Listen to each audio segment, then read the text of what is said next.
Today, we're not just talking about sales tactics. Nope. We're going to go way deeper. We're peeling back the layers on the psychology of a true master closer. What's the framework that lets them just command a room, control any conversation, and really influence just about any decision? So what is it? What's that one thing that separates a regular person from someone who just always seems to be in control of the game? And look, it's not about having some magic script, and it's not just about being born charismatic. It's a deep, fundamental understanding of human psychology. And today, we're breaking down that blueprint. Okay, so let's dive right in with the first big idea. You have to move beyond the script.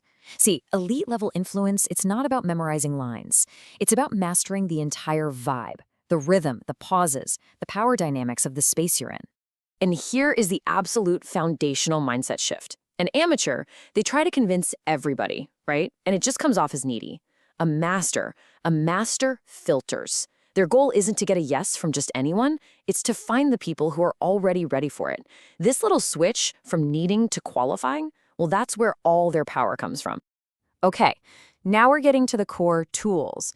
This is where a master closer basically operates like a detective. They're reading all these little signals to figure out what's really going on under the surface, and they know how to master those critical moments in a conversation.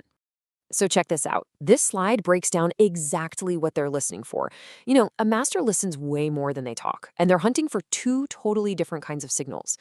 On one hand, are they hearing signs of readiness? You know, questions about next steps or budget. That's a green light. Or are they hearing signs of fear? Things like asking about risk over and over or asking for guarantees.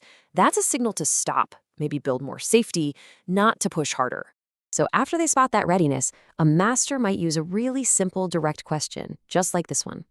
Would you like to start a trial? It's simple, low pressure, and it puts the ball completely in their court. But the real power, it's not in the question itself. It's all about what comes next. Silence. Yeah, that's it. After the question is out there, the single most powerful tool you have is to just stop talking.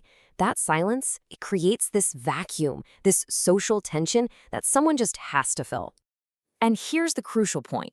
Whoever breaks that silence, they lose control.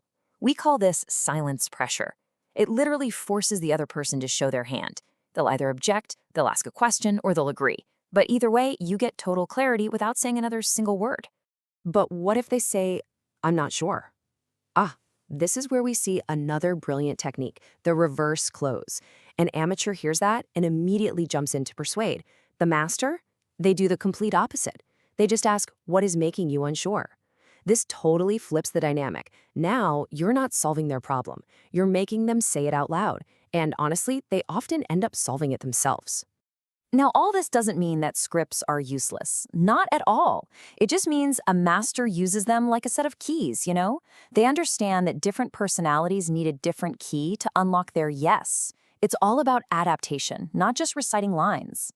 So the whole strategy is to adopt your key. If you're talking to a technical person, someone who loves details, you don't sell them a dream. You close with a trial so they can test it out. For a business-minded person, you close with vision. You paint that big picture of the future. And for someone who's really cautious, you don't rush them. You close with time, giving them the space they need to feel comfortable. Just as important as what to do is what not to do.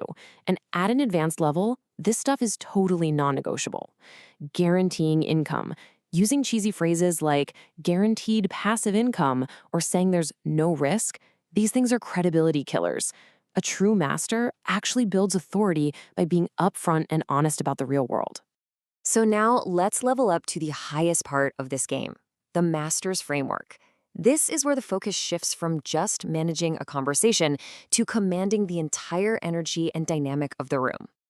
Think of these 4 principles as the operating system. First, remember decisions are emotional, always. Second, a real expert can't be rushed or pressured. Third, your own calmness is contagious. It literally makes them believe you more. And finally, never, ever forget. Your job is to filter, not to force. All right, let's look at a few phrases that just scream this framework. This first one, I don't need everyone to join, is such a powerful statement of detachment.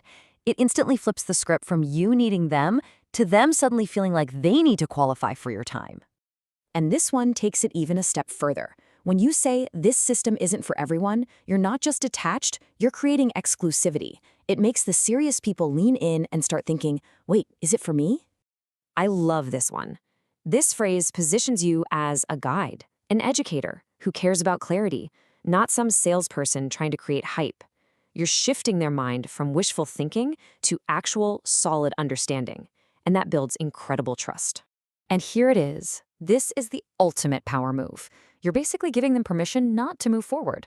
This puts all the responsibility and all the power right back in their hands. It's the exact opposite of pressure, and paradoxically, it's one of the most persuasive things you can do. So let's see how this all looks when the pressure's on. The amateur, they get nervous. They start talking faster, their voice gets a little higher, and they try to win every little argument. The master, they do the exact opposite. They slow down, their voice stays calm and steady. They don't argue. In fact, they might even agree with part of an objection just to disarm it before they redirect. It is a night and day difference. And that brings us to the final and maybe the most important secret that holds this whole philosophy together. The secret isn't about how to get a yes. It's about how to truly, genuinely embrace the power of no. And here's the crazy paradox. Genuine detachment is the most persuasive quality there is. The second you are truly okay with them walking away, they sense that you have something valuable that they might lose. Your lack of need creates their fear of missing out. And that's the final takeaway. The ultimate goal isn't to be fearless when you ask for the sale. It's to be completely fearless of hearing the word no. Because once you get to that point, you're not playing their game anymore. They're playing yours. So just think about it. What would change for you if you genuinely stopped being afraid of no?